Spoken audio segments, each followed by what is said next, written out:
คำว่ากรรมฐานแปลว่าฐานที่ตั้งแห่งการกระทำถ้าเฮาบ่มาฝึกหัดโดยตนเองแค่การได้ยินได้ฟังซื่อๆแล้วเอาไปคิดเอาเองมันบ่มีทางที่สิเข้าใจเข้าถึงได้ดอกบ่เข้าใจมันสิท่องได้เบิดทั้งเล่มก็บ่เข้าใจอย่าคิดว่าเป็นของง่ายเด้แล้วก็อย่าคิดว่าเป็นของยากเฮาต้องมีฐานที่ตั้งที่ยึดเหนี่ยวเอาไว้สิ่งใดสิ่งหนึ่งกรรมฐาน40อย่างนั่นน่ะเป็นวิธีการที่สิเฮ็ดให้เฮาหยุดความคิดที่มันฟุ้งซ่านกระจายไปโดยอาศัยคำบริกรรมที่ว่ากรรมฐาน40อย่าง40ทัศเพื่อสิให้เข้าถึงความอารมณ์อันเป็นอุเบกขาอารมณ์ของคนทุกคนนั่นล่ะมีอยู่3อย่างสุขเวทนานั่นความรู้สึกเห็นบ่ล่ะ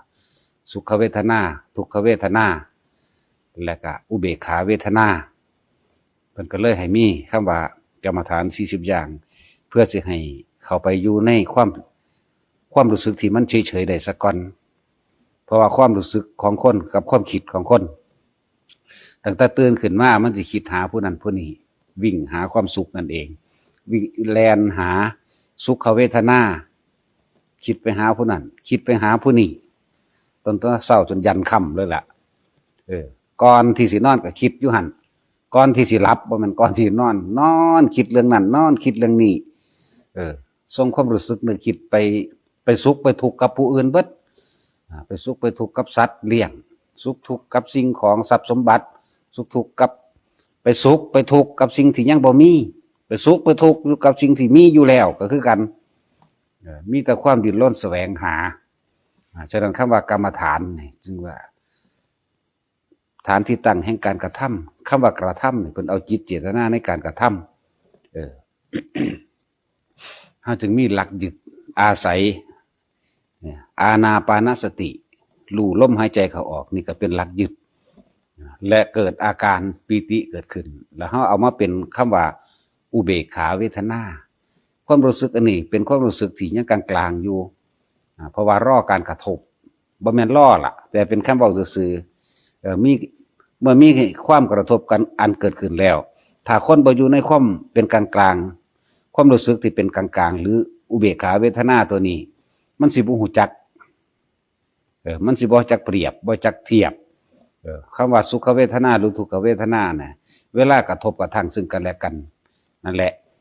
ถ้าเฮามาอยู่ในระหว่างกลางมันได้แล้วเอิ้นว่าอุเบกขาเวทนาได้แล้วนี่เฮาก็สิค่อยๆรู้จักคำเปรียบคำเทียบนั่นเองตั้งแต่กี้บ่ทันได้มีคำว่าอุเบกขาเวทนาดอกมีแต่แล่นหาความสุข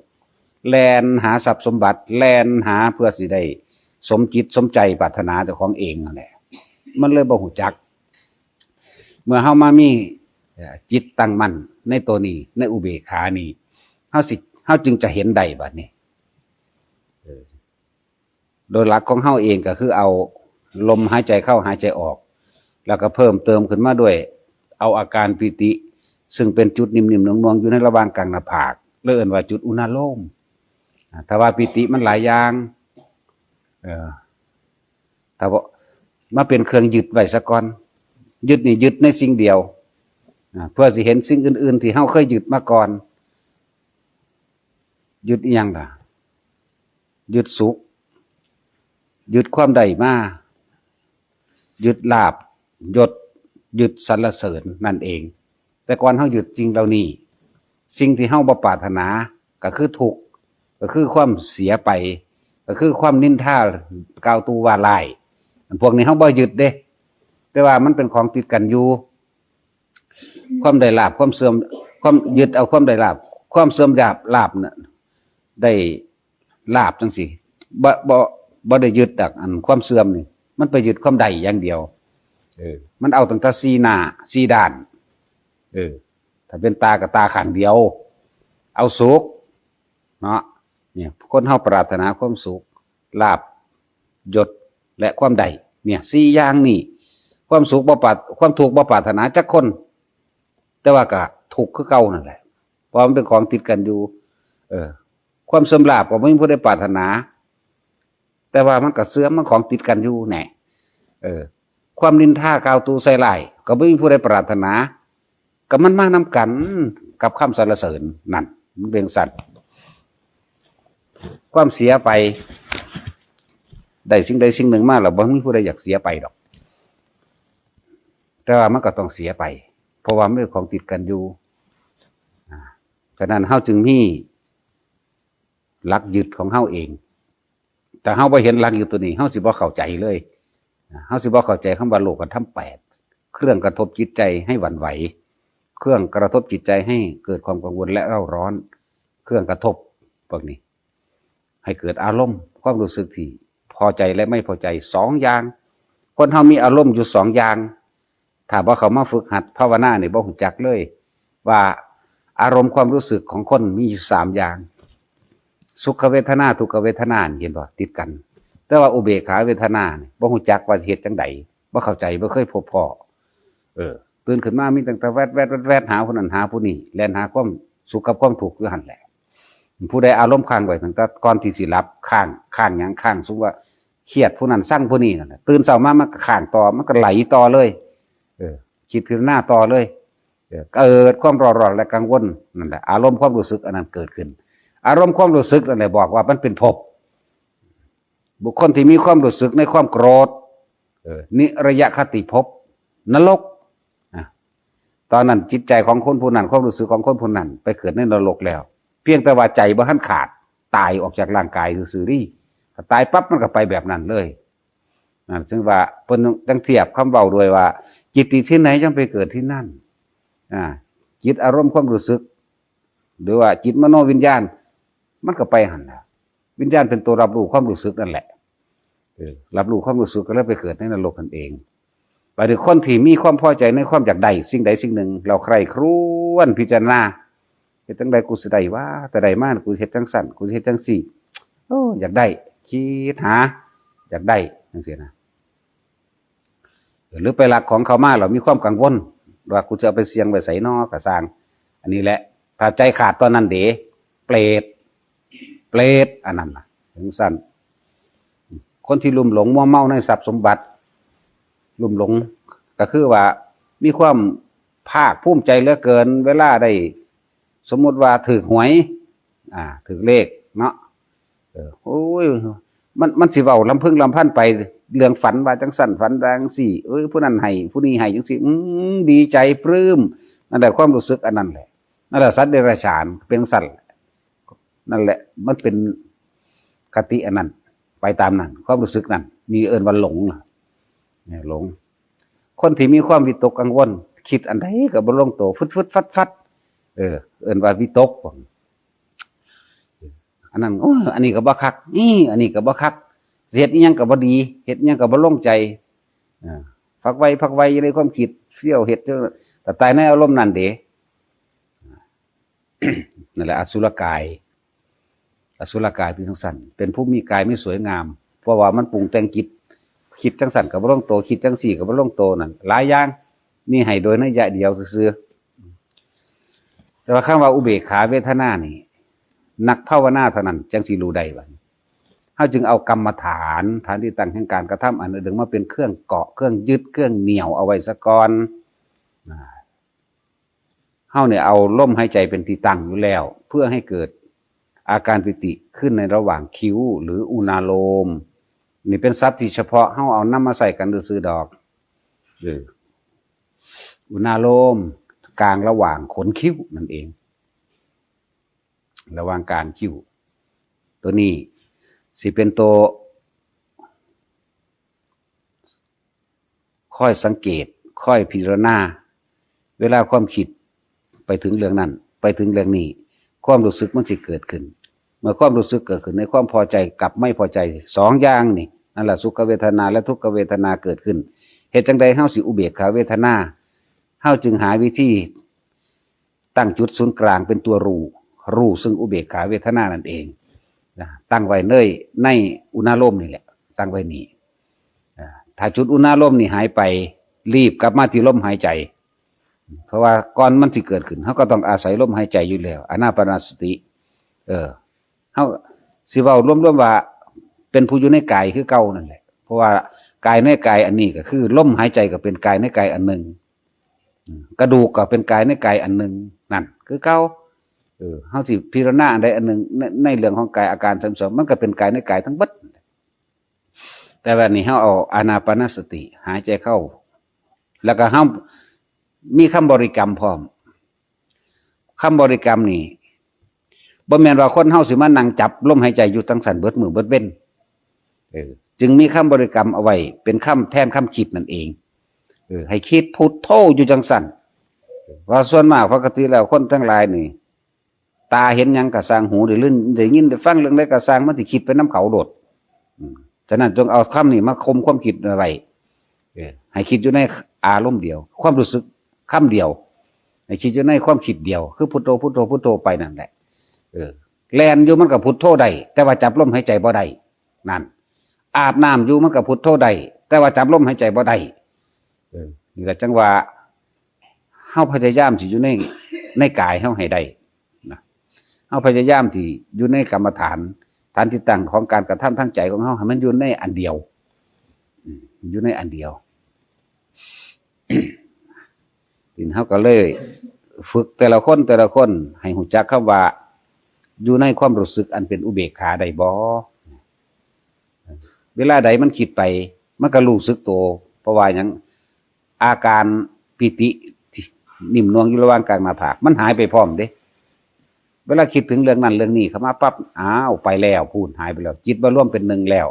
ฉะนั้นเฮาต้องเฮ็ดให้มันเป็นเอกคตาจิตเอกคตารมณ์ให้มันอยู่ในอารมณ์เดียวนั่นเองอารมณ์ใดอารมณ์เบกขาเป็นกลางๆไว้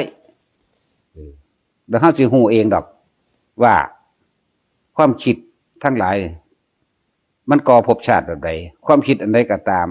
ที่เฮาเข้าไปยึดมั่นถือมั่นกับเรื่องใดเรื่องหนึ่งแล้วเฮาเกิดคิดปรุงแต่งเข้าไปความรู้สึกเกิดขึ้นนั่นแหละภพชาติเกิดขึ้นแล้วภพได้เกิดขึ้นแล้วทันทีเลยเหตุจังใดเฮาสิหยุดความคิดได้เฮาก็เลยต้องเอาความคิดนี่มาจดจ่ออยู่ในอารมณ์เดียวความรู้สึกเดียวความรู้สึกอันเป็นอุเบกขาเดียวหรือเป็นเอกคตารมณ์เอกคตาจิตถ้ามันตั้งมั่นอยู่ในอันนี้แล้วถ้ามันมีแนวอื่นเข้ามาแทรกซ้อนคำว่าเข้ามาแทรกซ้อนก็อันเกิดจากตาไปเห็นตาเห็นนั่นเห็นนี่เข้าไปแล้วคิดไปเอ้ามึงสิไปไสนี่แหละจังว่าบ่ว่าทุกคนเอาเข้ามาไว้เป็นเอกคตาจิตเอกคตารมณ์ถ้ามันคิดไปปั๊บความรู้สึกเกิดขึ้นปั๊บรีบกลับมาที่ลมหายใจดึงวืดขึ้นโลดมันยางอยู่กับสร้างดึงขึ้นมาเพื่อหยังดึงขึ้นมาเพื่อว่าให้มันว่าอยู่ในอุณโลมนั่นแหละแต่นี่ยางบ่แม่นยางไว้ยางธรรมดามันสามารถจับจุดอุณโลมได้คือผู้เพิ่นเดินจงกรมนั่นแหละฝึกหัดเอาแล้วก็รู้เองนั่นแหละว่ามันสิเกิดขึ้นแบบใดหรือผู้ที่นั่งอยู่สินั่งในท่าใดก็สร้างเหยียดซ้อยก็ตามนั่งเก้าอี้ก็ตามหรือนอนอยู่ก็ตามเห็นนั่นเห็นนี่แต่มันสิคิดไปตามสิ่งที่เห็นได้บัดนี้นั่นมันไปแล้วความรู้สึกนี่หายก็เลยต้องรีบกลับมาลมหายใจดึงวืดขึ้นมาใหม่แต่ว่าบัดนี้เวลาเฮาแบกของหนักทำงานหนักขุดบักจกเบิกอยู่จังซี่มันบ่อาจสามารถสิจับจุดนั้นลมได้ร่างกายมันสะเทือนแห้งจังซี่ก็เลยให้มีคำบริกรรมภาวนาไว้นำให้มีคำบริกรรมนั่นแหละจึงว่าพุทโธพุทโธพุทโธไปเรื่อยให้มันชินไว้มันก็เป็นเอกคตาจิตคิดอยู่ในสิ่งเดียวบัดนี้จับลมหายใจเพิ่มเป็นเอกคตารมณ์พร้อมนั่นแหละเอกะแปลว่าหนึ่งคตาคืออารมณ์เป็นหนึ่งคิดสิ่งเดียวทำให้เกิดอารมณ์เป็นหนึ่งถ้ามีสองเดมันก็สร้างผู้นั้นหักผู้นี้พอใจกับสิ่งนั้นบ่พอใจกับสิ่งนั้นเรื่องนั้นพอใจกับคนผู้นั้นบ่พอใจกับคนผู้นั้นบ่พอใจกับสัตว์เลี้ยงนั้นหมูหมากาไก่นั่นหรือว่าพอใจกับสัตว์เลี้ยงนั่นทรัพย์สมบัติอันนั้นทรัพย์สมบัติอันนี้ว่าไปนั่นแหละถ้าเฮามีเอกคตารมณ์เอกคตาจิตแล้วถ้าเฮาตั้งมั่นอยู่จังสี่ภพชาติมันบ่ได้เกิดแล้วมันบ่ไหลไปแล้วฉะนั้นจึงบอกทุกคนไว้ว่าถ้าเฮาเห็นเป็นเอกคตารมณ์นี่เอกคตารมณ์นี่มีอารมณ์ความรู้สึกอันเดียวอันเป็นอุเบกขามันรู้อยู่บัดนี้เฮ็ดจังไดเฮาสิ เพราะแต่ความคิดอันอื่นเกิดขึ้นนะการละกิเลสการละภพการละชาติละแบบใดบ่แม่นว่าต้องตัดจังนั้นต้องทำอย่างนี้เด้อยู่ในอารมณ์เดียวนี่แหละแล้วเฮาสิเป็นผู้รู้บัดนี้รู้ความคิดที่มันเกิดขึ้นไหลไปไหลไปมันสิคิดอยากได้นั่นอยากได้นี่สร้างผู้นั้นสร้างผู้นี้เครียดผู้นั้นผู้นี้นั่นแหละมันเห็นเลยบัดนี้นั่นแหละจึงบอกว่าเห็นความคิดเห็นแบบนั้นแต่เห็นแล้วถ้ามันเกิดความรู้สึกจังไดจึงบอกว่ากลับเข้ามาอานาปานสติลมหายใจฟืดขึ้นจะจับจุดอุณาโลมไว้เดี๋ยวมันก็ลอยคิดไปอีกศูนย์ผู้นั้นเครียดผู้นั้นฮักผู้นั้นอีกดึงขึ้นมาเนี่ยทำให้มากทำให้บ่อยเดี๋ยวมันก็ชินเองพบมันกระดับในขณะที่เฮาตั้งอยู่ในอารมณ์เดียวนั่นเองนี่แหละพบเกิดขึ้นบ่ได้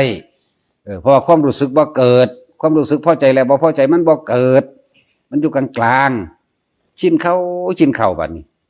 มันก็เลยการเห็นอารมณ์ความรู้สึกนี่ได้เห็นดูเข้ามันก็ค่อยดับไปของมันเองนั่นแหละเฮาเป็นผู้ดูอยู่เฉยๆเด้เฮาบ่ได้ไปดับมันดอกบ่ได้ไปดับบ่ได้ไปตัดบ่ได้ไปละอีหยังทำอารมณ์ความรู้สึกให้มันเป็นกลางให้มันได้เถอะหน้าเดี๋ยวมันก็ดับของมันเองดอกถ้าเฮาเห็นมันล่ะนั่นคำว่าฌานจึงเป็นของที่เพ่งอยู่ในอารมณ์เดียวในความรู้สึกเดียวนี่ฌานเอาอันใดอันหนึ่งนะมาเป็นเครื่องเพ่งเอาอันใดอันหนึ่งผมบ่เข้าใจอีกแล้วคำว่าเพ่งเพ่งคือทำให้เกิดอารมณ์แห่งความรู้สึกอันเดียวนั่นเองความรู้สึกอันเป็นอุเบกขานั่นแหละแล้วเฮาสิเห็นดอกบัดนี้เวลาสิ่งที่เข้ามากระทบอันเกิดจากตาหูจมูกลิ้นกายของเฮาเองถ้าใจมันอยู่เป็นอุเบกขาไว้แล้วนี่คำว่าสตินี่สิเป็นผู้ตรวจสอบคิดไปแล้วเนาะนี่คือสติคิดไปแล้วกลับขึ้นมาแล้วก็วืดเข้าสู่ลมหายใจอาการพิธีก็เกิดปั๊บนั่นสติคิดไปเรื่องสร้างเพราะนั้นนั่นเกิดอารมณ์ความรู้สึกแล้วเนาะดึงวืดขึ้นมานี่สติสติเป็นผู้เตือนเป็นผู้บอกเป็นผู้เห็นโทษสมาธิจิตตั้งมั่นในความสงบอันเป็นอุเบกขาสมาธิเป็นตัวกรองความรู้สึกว่าสติเป็นผู้ตรวจเป็นผู้สอบสมาธิเป็นผู้กรองเท่ากับสิเห็นความคิดที่ไหลไปแต่ไม่มีอารมณ์ความรู้สึกเห็นดูเข้าเห็นดูเข้าเอาไปมาเลยเห็นแต่ความคิดที่มันไหลไปแต่ไม่มีความรู้สึกเข้าไปอยู่ในนั้นเป็นแต่เพียงผู้รู้ผู้ดูเฉยๆแต่ไม่เป็นผู้คิดถ้าเป็นผู้คิดมันสิมีอารมณ์ความรู้สึกดังนั้นมันจึงเห็นความคิดที่มันเกิดขึ้นเพราะความคิดนี่ว่าอาจสามารถดับได้ดอกแต่เขามีวิธีนี่แหละคือเหตุอารมณ์ความรู้สึกให้มันเป็นเอกคตาลมอารมณ์เป็นหนึ่งในการเป็นอุเบกขาคำละมันคือละไปของมันเองดอกคำว่าละมั่งตัดมั่งสักกายทิฏฐิตัดแบบนั้นละแบบนั้นละแบบนี้มึงละเข้าไปละแค่คำเบานั่นน่ะแต่เขามีความรู้สึกเป็นอารมณ์เดียวได้แล้วคำว่าสติสิเป็นผู้ตรวจสอบดอกสิเห็นดอกเห็นหยังเห็นความเป็นอนิจจังของร่างกายเห็นความทุกข์ของร่างกายเห็นความเป็นอนัตตาคือความเสียไปสิ้นไปดับไปของร่างกายนั่นเมื่อมันเห็นแล้วสมาธิสิเป็นตัวตรวจสอบว่าเฮาบ่มีความยินดีบ่มีความพอใจในร่างกายอันนี้อีกแล้วเฮารู้ความเป็นธรรมชาติของมันทุกอย่างเป็นอนิจจังเป็นทุกข์เป็นอนัตตาทั้งเบิดเนี่ยไหลเข้ามาเบิ่งสิไหนบอกว่ากายเป็นของเฮาตะกี้เฮาเคยยึดไว้เฮาบ่เข้าใจบัดเฮามาฟังธรรมเมื่อฟังธรรมแล้วเฮาปฏิบัติเฮาตั้งจิตเป็นกลางใดตั้งอารมณ์เป็นกลางใดมันก็เห็นความเสื่อมของร่างกายเฮาเองแหละเห็นความเสื่อมเห็นความบ่เที่ยงแท้แน่นอนเห็นความเจ็บไข้ได้ป่วยเห็นความหิวร้อนหนาวสารพัดมันบังคับได้อยู่บ่ได้นั่นนี่เองเนี่ยมันก็เห็นความบ่เที่ยงแท้แน่นอนตัวสติเด้เป็นผู้ระลึกนึกถึงความจริงของมันสมาธิเนี่ยที่ตรวจสอบอารมณ์ว่ามีความรู้สึกในความพอใจหรือไม่พอใจหรือไม่จึงบอกว่าคำว่าสมาธิอันเป็นอัปปนาสมาธิเนี่ยเป็นผู้มีสติรู้อยู่ในความว่างหรืออุเบกขานั่นเองแต่อุเบกขาแล้วว่างแล้วก็บ่ได้ยึดในกายทันตัวมันบ่ยึดในกายเฮ็ดจังได้ก็สร้างร่างกายตายแน่ ทุกร่างกายเลยตายเบิดทุกสรรพสิ่งของเป็นสุญญตาทั้งเบิดเลยโลกนี้เป็นของว่างเปล่าทั้งเบิดเลยเนี่ยมันก็ไหลไปสติเด้เป็นผู้ตรวจสอบตัวนี้ไหลไปสมาธิเป็นตัวกรองใดกรองความรู้สึกว่าเฮามีความยึดมั่นถือมั่นหรือไม่นั่นมันก็คลายออกแม้นความคิดที่เกิดขึ้นเองก็เป็นแค่ผู้เห็นซื่อๆได้บัดนี้เราเป็นแค่ผู้ดูไม่ได้ใช่ผู้ละไม่ใช่ผู้ละไม่ใช่ผู้ตัดเป็นแค่ผู้รู้นั่นแหละถึงว่าผู้รู้นั่นนะเป็นจังซี่บัดนี้คำว่าความคิดมันเกิดขึ้นเองโดยเฮาบ่ได้มีเจตนาในการคิดเลยเป็นหยัง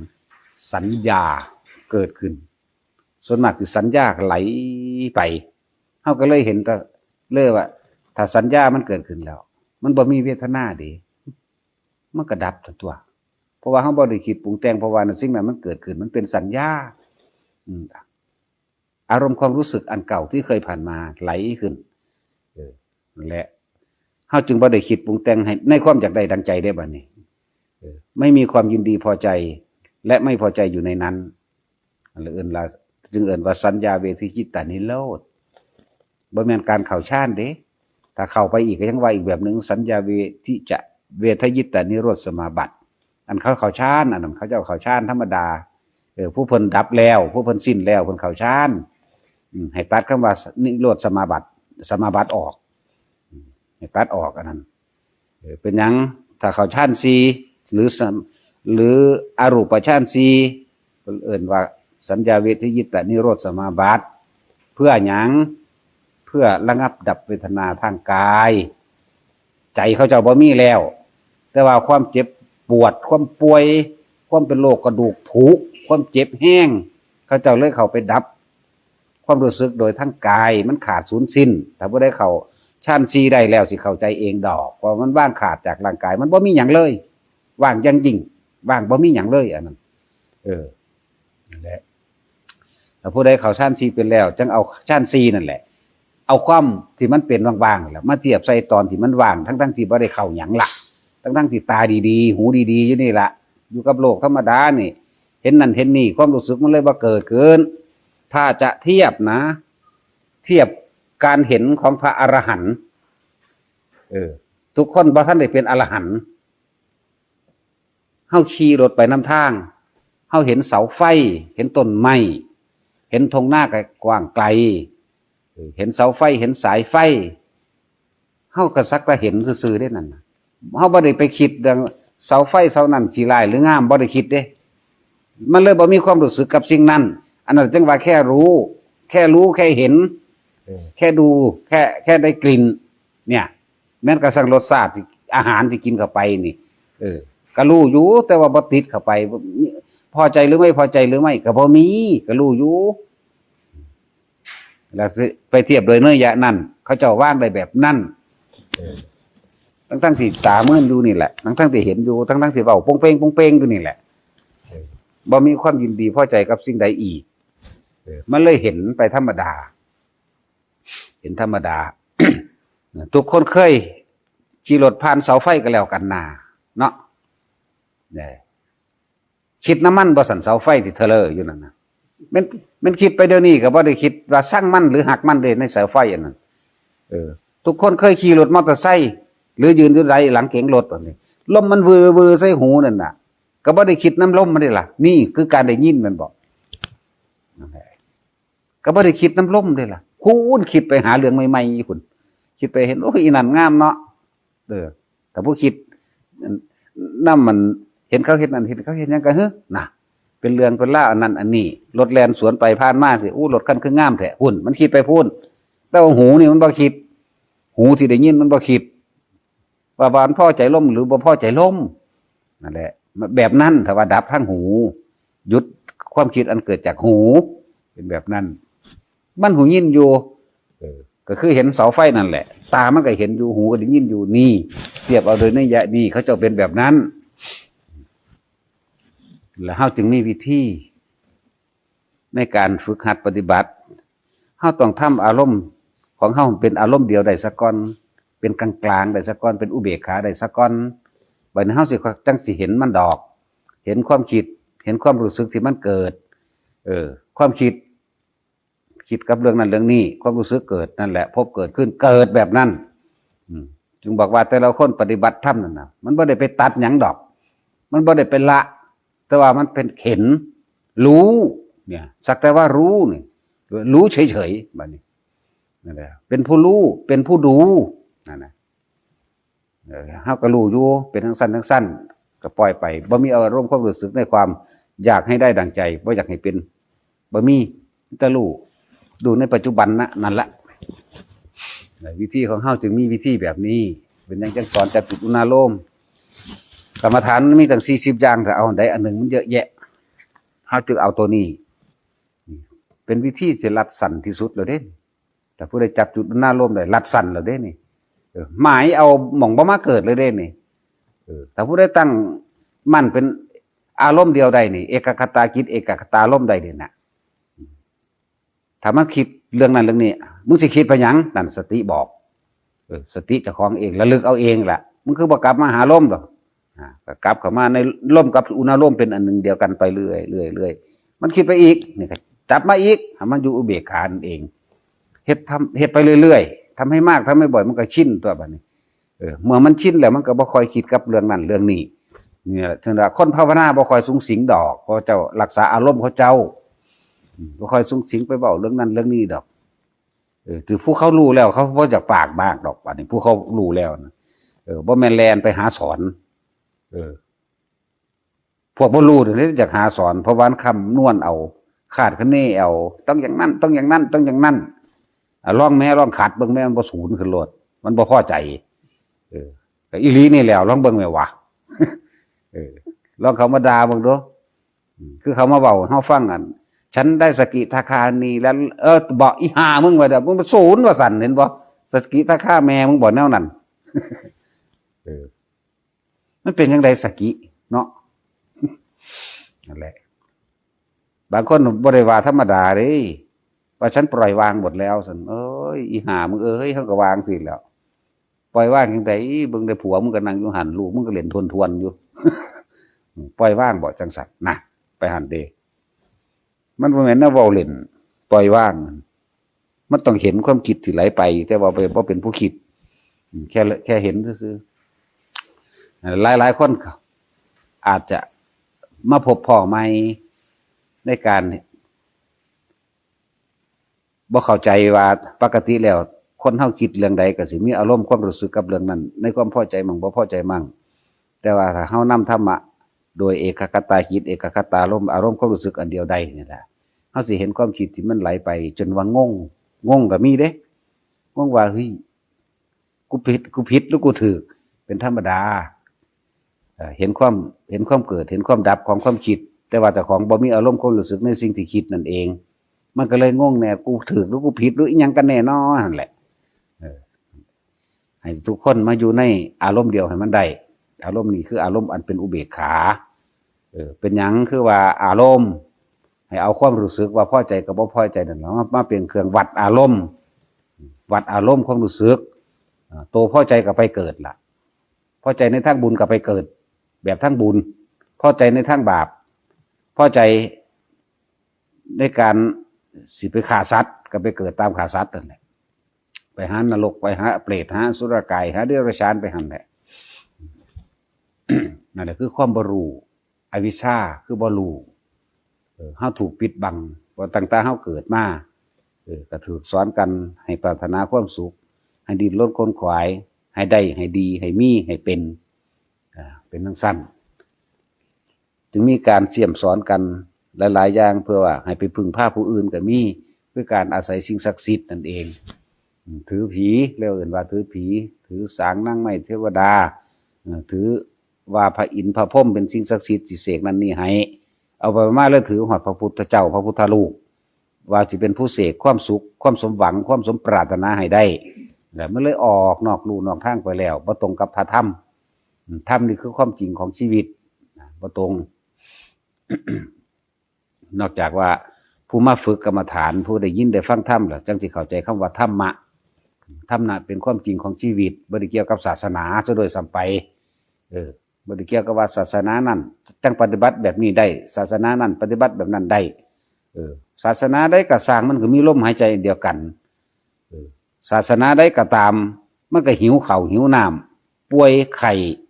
และตายคือกันเนี่ยนี่คือธรรมะเฮ็ดจังใดเฮาสิเห็นความจริงของชีวิตได้ถ้าบ่มาฟังคำสอนพุทธเจ้านั่นแหละมันก็เลยบ่เข้าใจก็เลยคิดว่ามีพระเจ้าเสกนั่นเสกนี่ให้เฮ็ดให้สุขมั่งเฮ็ดให้ทุกข์มั่งมันเลยออกนอกแนวบ่มีความเชื่อว่าสัตว์โลกเป็นไปตามกรรมการกระทำเจ้าของนั่นแหละเฮ็ดให้เจ้าของเป็นเองเรื่องใดก็ดีแล้วสำหรับผู้ที่ถามว่าปฏิบัติผิดหรือปฏิบัติถูกบางครั้งเห็นความคิดเจ้าของเกิดขึ้นแต่ว่างงว่ามันเป็นไปได้จังใดแต่เก่ามันเคยมีความรู้สึกในความพอใจมั่งไม่พอใจมั่งเป็นธรรมดามันเห็นไหมที่นี่ให้มีหลักยึดเอาไว้คือเอกคตาจิตเอกคตาลมนั่นเองเอกคตาจิตให้มีความคิดเดียวเวลาย่างไปย่างมาที่มันบ่อาจสามารถที่จะจับจุดอุณาโลมได้อุเบกขาในทางกายแบบนั้นได้ก็เลยว่าเอาพุทโธพุทโธพุทโธพุทโธพุทโธลั่วไปเรื่อยลั่วไปเรื่อยขับรถดูมันกับพุทโธได้นะแลนอยู่กับพุทโธได้นี่เอิ้นว่าเอกคตาจิตจิตคิดแต่สิ่งเดียวเอกคตาลมเดเวลานั่งสมาธิมันจึงสามารถเกิดเป็นเอกคตาจิตเอกคตาลมได้ความคิดกับความรู้สึกเป็นหนึ่งเดียวกันได้บัดนี้มันก็เลยมาเป็นที่สุดของว่าเอกคตาลมเป็นอารมณ์เดียวในความว่างอันเป็นอุเบกขาเพื่อหยังเพื่อสิเห็นความคิดนั่นเอง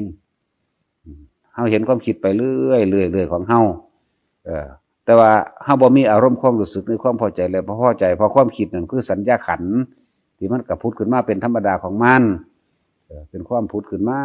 เฮาก็เห็นมันไปเรื่อยเห็นมันไปเรื่อยมันก็ดับเวทนาทันตัวดับเวทนาเพราะว่ามันบ่มีความรู้สึกในความพอใจกับไม่พอใจเลยเอิ้นว่าดับเวทนาเลยเอิ้นว่าสัญญาเวทิยิตานิโรธก็แม่นขาดจากความเป็นตัวตนทันตัวบัดนี้ก็ขาดจากความเป็นอัตตาขาดจากความเป็นตัวตนแล้วนะเพราะว่าความคิดที่เฮาเห็นไปได้บัดนี้เลยเอิ้นอัปปทานตะกี้มันเป็นอุปทานที่เฮาคิดสิ่งใดอยากได้สิ่งนั้นอยากได้สิ่งนี้ตามความรู้สึกในความพอใจเลยเอิ้นอุปทานถ้าบ่พอใจมันก็เลยเป็นความทุกข์นั่นสุขกับทุกข์แล้วเป็นของติดกันอยู่แบบนั้นบัดนี้เฮาเห็นความคิดที่มันไปไหลไปซื่อๆนี่เลยเอิ้นอัปปทานว่างสิ่งที่เคยอยากได้มาก่อนแล้วว่างอุปทานว่างความยึดมั่นถือมั่นเองว่างอารมณ์ความรู้สึกในความพอใจใดเนี่ยเมื่อว่างอารมณ์ความรู้สึกด้วยความพอใจใดเลยเอิ้นอปทานสูญสิ้นเกิดสัญญาเวทิจัตติโรธก็ได้สุญญตาก็แม่นสุญญตาวิโมกข์ก็ได้จิตอยู่โดยลำพังบ่ได้อาศัยสิ่งใดอีกนั่นเป็นจังซั่นได้เบิดนั่นแหละชื่อมันนิพพานก็ได้นิพพานแปลว่าดับความรู้สึกที่ยินดีพอใจนั่นแหละดับตัวเดียวก็จบละบ่ต้องไปตับอีหยังมันดอกบ่ต้องไปดับอีกอีกฉะนั้นถ้าเฮามีอารมณ์เดียวใดแล้วเฮาสิเข้าใจดอกหน้าจึงว่าเป็นผู้ดูเฉยๆเนี่ยดูเฉยๆแต่นั้นต้องมีการฝึกเด้บ่แม่นการคำนวณคาดคะเนเอาเด้คาดคะเนเอาคาดเท่าใดก็สร้างมีแต่ต่อไปเรื่อยต่อภพต่อชาติไปเรื่อยเพราะว่าเจ้าของบ่เข้าใจการสิดับความรู้สึกดับแบบใดหยุดความรู้สึกหยุดแบบใดนั่นแหละจึงบอกว่าทุกคนตั้งเอกคตาจิตเอกคตาลมไว้เฮ็ดไปเรื่อยๆสักวันหนึ่งมันก็เห็นดอกเห็นความเกิดของเจ้าของเองนั่นแหละเมื่อเห็นแล้วมันก็หยุดของมันเองนะบ่ได้ไปหยุดมันดอกเฮาเป็นผู้ดูไปเฉยๆสติสิเป็นผู้ตรวจสอบในความว่าเป็นอนิจจังเป็นทุกขังเป็นอนัตตาดอกสตินั่นนะสมาธิก็สิมากรองอีกทีนึงว่าเป็นผู้ตั้งมั่นในความสงบอันเป็นอุเบกขาเองมีแค่คำเว้าเด้ความรู้สึกจริงๆต่างหากล่ะในคนผู้นั้นสิละได้หรือว่าได้ก็ต่างหากล่ะแต่เพราะว่าผู้ถามอันว่าเห็นความคิดที่มันไหลไปตกใจจริงหรือไม่จริงนั่นน่ะก็จะไปยึดมั่นเท่านั้นแหละถึงแล้วถูกทางแล้วมันบ่มีความรู้สึกเอานั่นแหละยืนยันไม่มีความรู้สึกในความพอใจเอาความรู้สึกเจ้าของว่ามันบ่มีความรู้สึก ในความพอใจอีกแล้วเวลาเฮาเห็นความคิดที่มันคิดไปเรื่องนั้นเรื่องนี้ก็สร้างอันนั้นแหละดับภพแล้วเราทำให้มากเฮ็ดให้มันเชื่อมต่อกันได้ตลอด24ชั่วโมงมีสติรู้อยู่ทุกเมื่อจังซั่นแหละเอาสมาทาน